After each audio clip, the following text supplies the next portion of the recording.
for me is it's actually more affordable than a lot of these other things.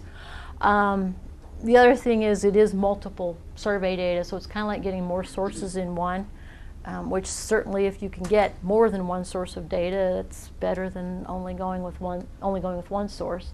So it's good for that reason. Also, as we'll look at, it goes down pretty well as far as geography and industry and that kind of thing. So we'll look at that a bit kind of at the end of class. Another place to look for some data is the North Carolina Employment Security Commission or the Federal Bureau of Labor Statistics. They feed together. And I would go to the North Carolina Employment Security Commission website. The plus on this one is that the data is actually, it's pretty good, it's pretty accurate, it's pretty timely. It's free, big plus. Those are the pluses. The downside of this one is it really depends a lot on what the job is you're looking at. For example, if you are looking, for example, for a van driver, you can get very good data, up to date, for salary information, very localized. That's another plus because you can get it very localized even to the metropolitan area within North Carolina. You can get very good data for a job like a van driver. If you're looking for, in the IT arena, a database administrator, no way. You're going to go in there and you're going to find like IT professional. That's a very wide range of people. It doesn't narrow it down any more than that. That's the kind of thing you'll find if you go in there. So for some jobs, you're going to make out fine with this. For other jobs, unfortunately, the categories are just way too broad. Internet sources is an interesting one. You used to be able to get some pretty interesting data for free on the internet. There's not as much of that now. Everybody's trying to charge.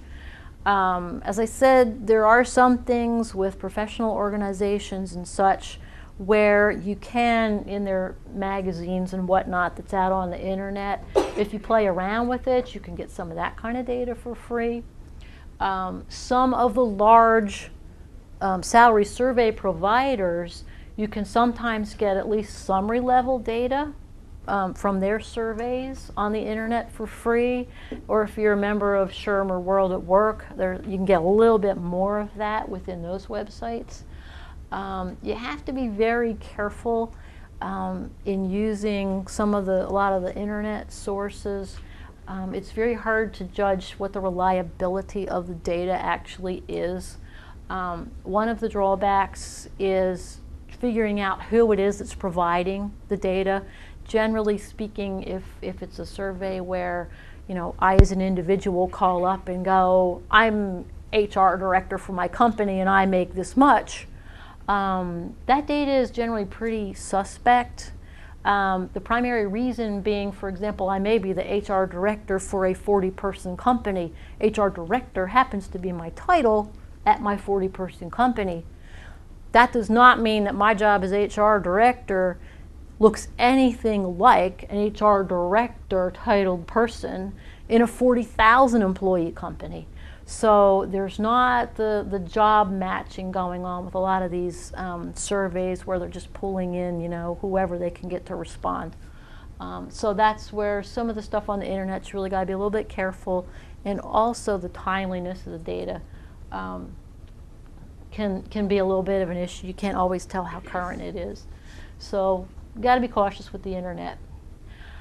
There is a possibility of doing some of it yourself. And, for example, what this means is basically, say you want to hire a receptionist and you call up some of the companies around your office and go, hey, I want to hire a receptionist, what are you paying yours? And they may actually share the information, especially if it's not a very competitive market. I mean, I don't think it's a real highly competitive market for receptionists. You're probably not out to steal theirs. So they may share that data with you. So, you could do that. It does take time, and you may not get a whole lot of responses, which adds to the time it's going to take you to get the data.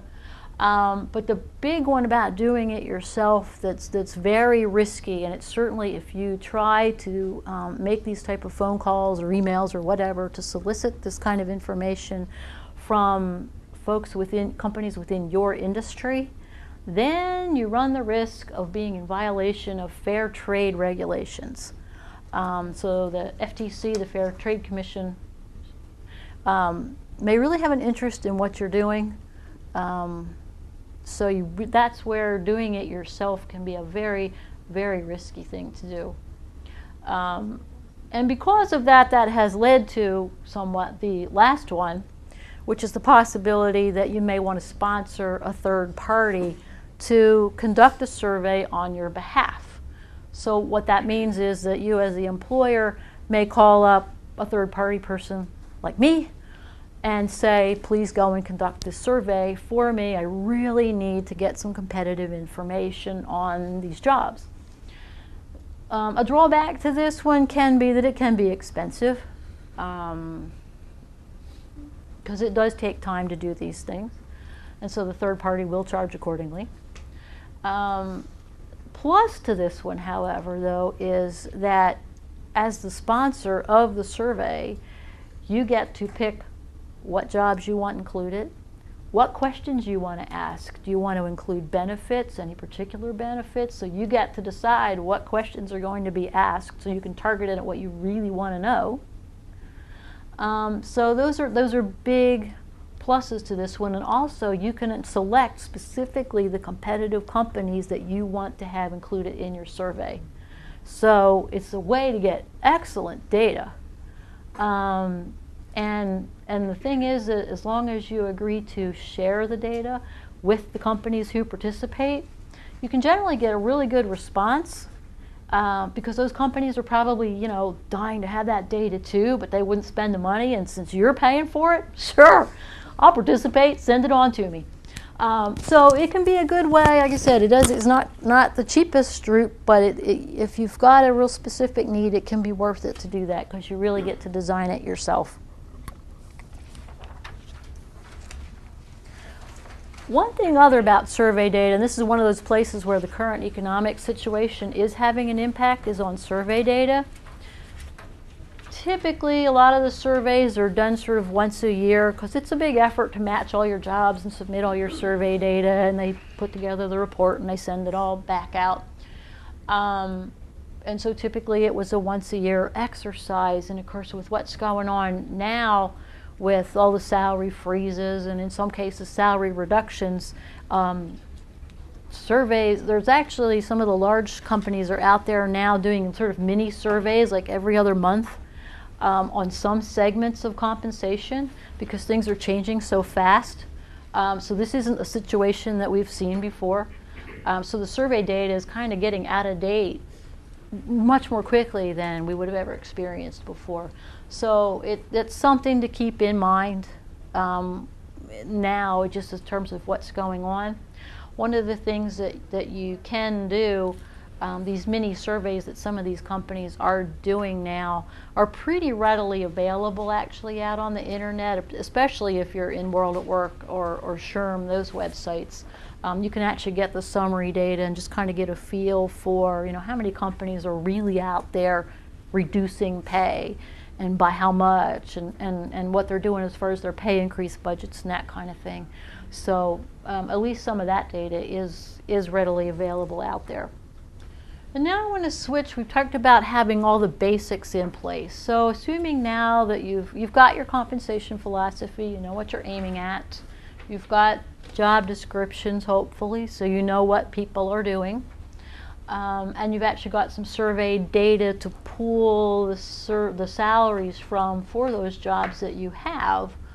So then you actually would go in, match your jobs to the survey data, pull out the salary information, and at that point you're actually ready to build your pay structure. And in terms of building the pay structure, I guess first of all to talk about, you know, what is a pay structure, just to make sure we're clear on what that is actually. I'll use an example of a restaurant. And if you're in a restaurant, you know, they have wait staff and they have bartenders and there's a restaurant manager. And if we think about those three jobs in that restaurant, I think we can all pretty much immediately visualize that these three jobs are not paid the same, and we can visualize who's at the top and who's at the bottom. So we can visualize a hierarchy of pay in that restaurant. And so basically what a pay structure is what you want to do is you want to put down in writing what that visual is. So take that visual hierarchy that you've got of the restaurant and really get it down in writing. I mean, obviously we can visualize that for a three jobs that I mentioned. As your organization becomes more and more complex, obviously you can't visualize that, so you need to get it down. So a pay structure is really putting that visual down on paper. So that's what we're really aiming at and trying to accomplish. In terms of having a pay structure, why do you think you should have one? I mean, what does having a pay structure actually do for you? Give you guidelines. Guidelines for whom? People that you're paying in the Yeah, jobs. the managers who are making the decisions. Right, exactly. It gives you control. Put some parameters around what the managers can do. So that's exactly why you want to have a pay structure. It gives you some control that you wouldn't otherwise have. Make something that managers can understand, and that the HR person or who's ever in charge of controlling pay can explain and see that everyone's being treated consistently. So it's around getting that consistency and control. In terms of building your pay structure, there's really two ways that I see that you can go about doing that, two starting points to work from. You can start with internal equity. And what that means is you look at the pay of the people you've already got in your organization. You can look at that as your starting point. And the thing about it is, whether you start with internal equity or you start with market pricing as your starting point, in the end you're going to have to do a little bit of both anyway to get a good competitive pay structure built up. Historically, internal equity was the approach that most companies would take because there really wasn't a lot of competitive information out there anyway. So the only thing they really kind of had to go on was, what do we have inside the organization now to look at? And it focused really on job evaluation processes. And I'm quite sure that somewhere in this course, before or after this, I'm not sure which, that you talk about job evaluation processes and job analysis. Yeah. Thought we did. And there's different ways of approaching job, different forms of job evaluation. I mean, one is just job ranking, which is literally just taking all the jobs in the organization and ranking them from top to bottom in terms of how your organization values them. It's simple as that, other than if you have 1,000 jobs, that's like really long. So that doesn't work out real well if you have a lot of jobs. Another method is job classification. That's what government agencies do. Job classification uses kind of generic job descriptions and it bases it on that. And like I said, government agencies generally use the job classification method. And then the other one that used to be quite popular in this regard is a points-based system. We used to use something called the Hay system. That was just one variety. You can design your own points-based system. And what a points-based system does is it assigns to each job a certain number of points for various categories, such as education. A lower level job may get 1 point for education, and a higher level job might get 100 points for education because they need a PhD. So it assigns point values to things like education or the level of accountability that the job has, for example, budget accountability, that kind of thing. So a points-based system would have all these categories. You'd add up the points, and the highest point totals would get paid the most, and the lowest point totals would get paid the least. And so those are really three methods of approaching it when you start with internal equity as your starting point for building your pay structure. Then after you would evaluate all your jobs starting with internal equity, you would have to still go out and get some kind of survey data, some market pricing data on at least some benchmark jobs on which to start to build your pay structure. Have you all talked about benchmark jobs yet? Okay, then what makes a good benchmark job? Any ideas? Hmm? It's got to be, basically you need jobs that, well, ideally you have several of them, a number of them. Something where you can actually get survey data. It's a common job throughout different companies. Exactly, good, easy to match. Those are the things you really need to look at. That's great. You got to be, it's something easily matched, survey data is available, and you have plenty of them. Sales rep, customer service rep, those are, you know, typical jobs that you can easily find information on. It's pretty consistent from one company to the next what those jobs do, what jobs with those titles do.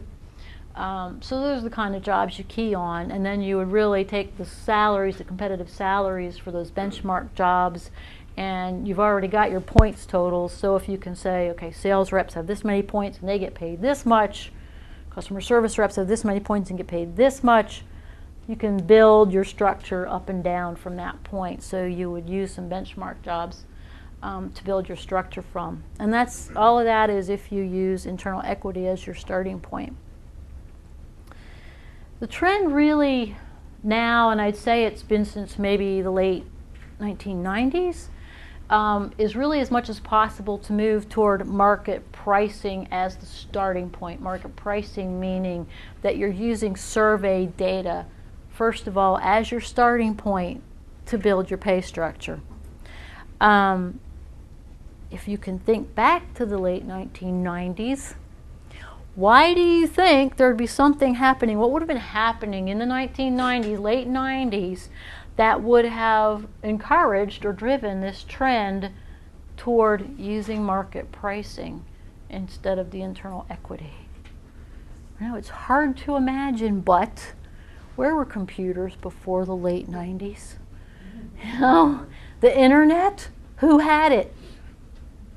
So a lot of it was driven by the fact that there was a lot more availability of information via the computer, via the internet. You could manipulate the information that you had much easier on the computer. So that was one of the things that drove it. I think there was a lot more focus really coming around on competitiveness generally in companies, starting to get more global, really having to get very competitive with salaries. Certainly all that job evaluation stuff took a lot of time that people didn't really have a lot of time to spend on anymore.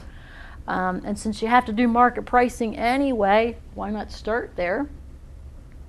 And I think one of the other things that kind of drove it as well, when you look at sort of IT jobs as a perfect example, but IT jobs and a lot of the technical jobs, for folks like the company I was in, which used that points-based system, IT jobs didn't fit. If, as I said, there are certain categories that you would use, education, accountability being typical ones in a points-based system. If you look at IT jobs just as an example, education is not, you don't need a lot of education. You just need a really good IT skill. But you don't need a lot of advanced degrees to be a really good IT person. So they didn't get, IT jobs didn't get a lot of points for the educational side of things as far as a job requirement. IT jobs didn't get a lot of points for accountability. They had no budget responsibility at all. They didn't make decisions. They just had to have really strong skills. So these jobs just didn't get a whole lot of points. So they're down here on the scale of things as far as the points. If you wanted to hire one, you're paying them up here. They didn't fit with the structure. They just didn't fit. And the other thing, of course, was going on, if you remember Y2K, the year 2000, the IT salaries totally went wild. And so that just made that lack of fit even more severe. So that was another one of the things I think that really kind of drove, the whole market pricing thing to become much more the starting point for doing all of this. It's not to say certainly that there aren't challenges in market pricing. As we talked about, getting the good survey data is obviously a challenge. The other thing is that, of course, there is the issue of the job matching. I've touched on it a little bit. Titles absolutely do not mean a thing. You really have to look at what the job